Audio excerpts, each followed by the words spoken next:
बिस्मिल्लाहिर्रहमानिर्रहीम। अस्सलाम वालेकुम स्टूडेंट्स। आज का हमारा टॉपिक बड़ा ही अहम होता जा रहा है क्योंकि आज हम जिस दो काइंड्स ऑफ गवर्नमेंट के बारे में बात करेंगे वो ज़्यादातर आपके सिलेबस का हिस्सा भी बनते हैं। इनिशियल बेस पर आपके यूनिवर्सिटी लेवल पर भी ये आपके जो है ना पेपर का हिस्सा बन जाते हैं।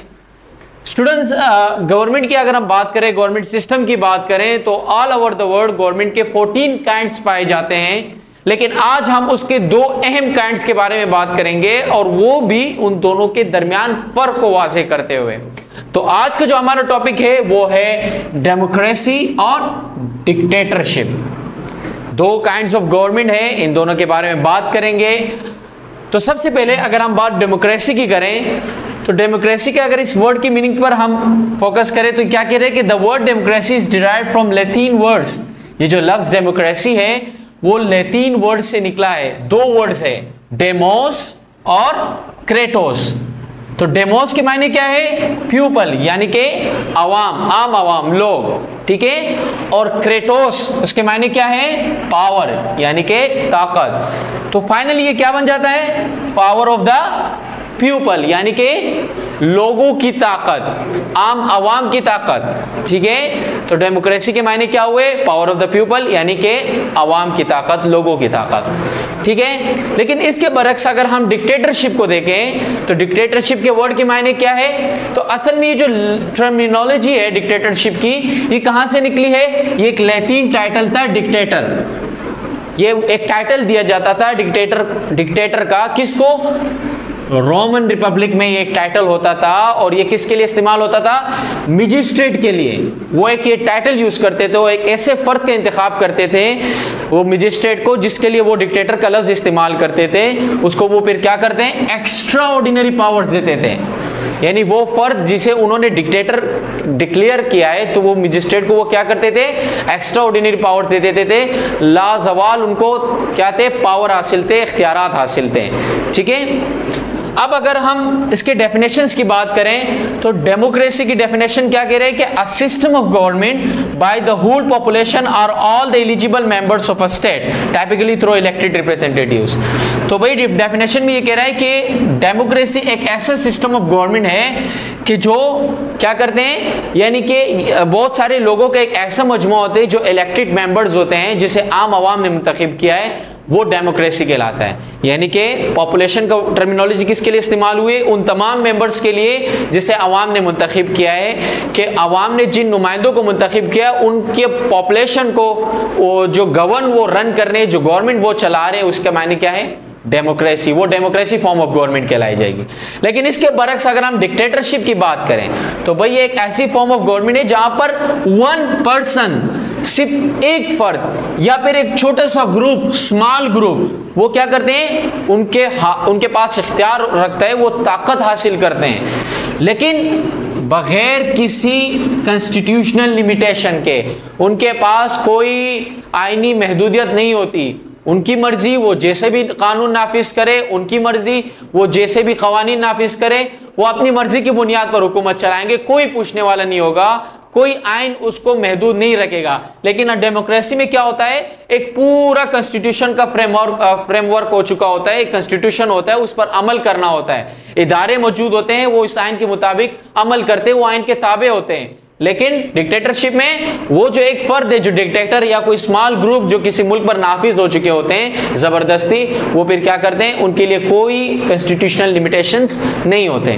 अब अगर हम इसके इलेक्ट पर आ जाएं कि भाई ये इलेक्ट कैसे होते हैं, ये मुंतखब कैसे होते हैं, तो भाई डेमोक्रेसी में जो नुमाइंदे हुकूमत होती है वो इलेक्शन के जरिए मुंतखब होते हैं। यहाँ पर आवाम क्या करते हैं? According to their own desire, अपने ख्वाहिश के मुताबिक वो नुमाइंदों को मुंतखब करते हैं। अब उनकी मर्जी, वो जिसको भी वोट दे, इसके लिए उनको आज़ादी हासिल है कि वो जिसको भी चाहे वोट दे सकते हैं। लेकिन अगर हम डिक्टेटरशिप के इलेक्ट के उसमें आ जाए फॉर्मेट में कि वो कैसे इलेक्ट होते हैं, तो भाई अगर इसके कुछ किस्में हैं, कोई मिलिट्री कॉप के जरिए भी जो है वो मुल्क पर हावी हो सकता है। फौज जो है वो हुकूमत को कमज़ोर देखता हुआ या अवाम का उस जब हुकूमत पर एतमाद बाकी नहीं रहता तो फौज क्या करती है? अवाम के एतमाद हासिल करती थी और मुल्क पर हावी हो जाती है। तो ये कौन सी फॉर्म ऑफ डिक्टेटरशिप हुई?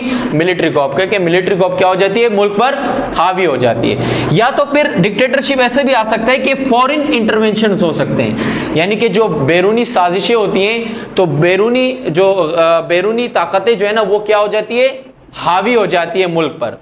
ठीक है, अगर मुल्क की रियासत जो है ना वो कमजोर पड़ जाए तो बैरूनी ताकतें जब उस मुल्क पर हावी हो जाती है और अपनी हुकूमत कायम कर देती थी, तो ये भी क्या हो जाता है? It's a form of government.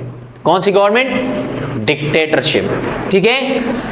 या तो फिर इलेक्टेड जो ऑफिशियल्स होते हैं वो क्या कर देते हैं? Ending competitive elections. भाई जो इंतखाबात हो चुके थे जिसमें आवाम ने मेंबर्स को मुंतखब किया था, वही तमाम मामलात को कमजोर देखता हुए असम्बलियों को तहवील लेकर क्या कर देती है?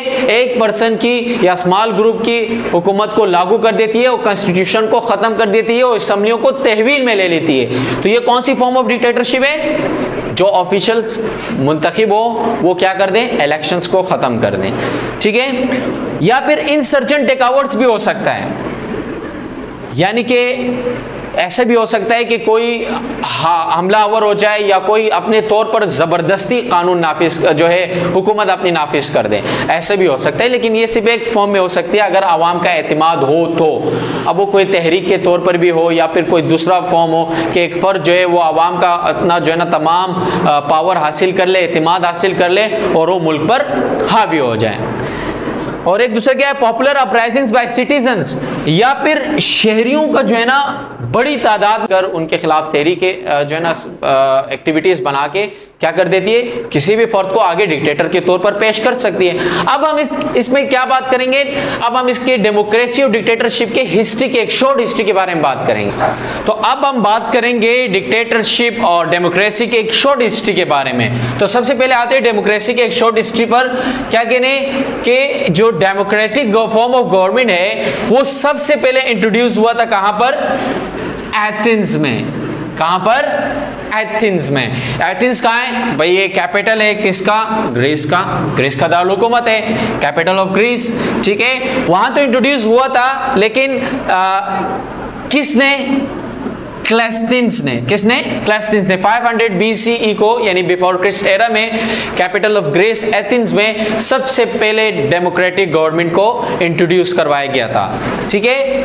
और अगर हम डिक्टेटरशिप के एक शॉर्ट हिस्ट्री पर जाएं, उसमें क्या कह रहे हैं कि 5 सेंचुरी BC को, यानी बिफोर क्रिस्ट को, रोमन रिपब्लिक में जेलिस सीजार ने क्या किया था? वो कौन थे? जेलिस सीजार कौन थे? एक रोमन जर्नल थे और एक पॉलिटिशियन थे। उन्होंने सबसे पहले खुद को डिक्टेटर डिक्लेयर किया था। ठीक है, और वो खुद को डिक्टेटर डिक्लेयर करते थे और पूरे मुल्क में उनकी हुकूमत कायम थी। तो ये एक शॉर्ट हिस्ट्री पर हमने फोकस किया, ज्यादा डिटेल मैनर में नहीं गए। डेमोक्रेसी में क्या कह रहे हैं कि डेमोक्रेटिक फॉर्म ऑफ गवर्नमेंट सबसे पहले जो कैपिटल ऑफ ग्रीस है, ग्रीस का दारुल हुकूमत है एथेंस में, वहां पर क्लेस्थिंस ने जो है इसको डिस्कवर किया था। इसको सबसे पहले यानी कि इस फॉर्म ऑफ गवर्नमेंट को सबसे पहले पेश किया था 500 BCE को। ठीक है, और डिक्टेटरशिप का फॉर्म ऑफ गवर्नमेंट सबसे पहले कहां इंट्रोड्यूस हुआ था? रोमन रिपब्लिक में। और किसने? जेलिस सीजार ने, क्योंकि वो एक रोमन जर्नल थे और एक पॉलिटिशियन थे। उन्होंने खुद को सबसे पहले डिक्टेटर डिक्लेयर किया था। तो आज के लिए इतना ही।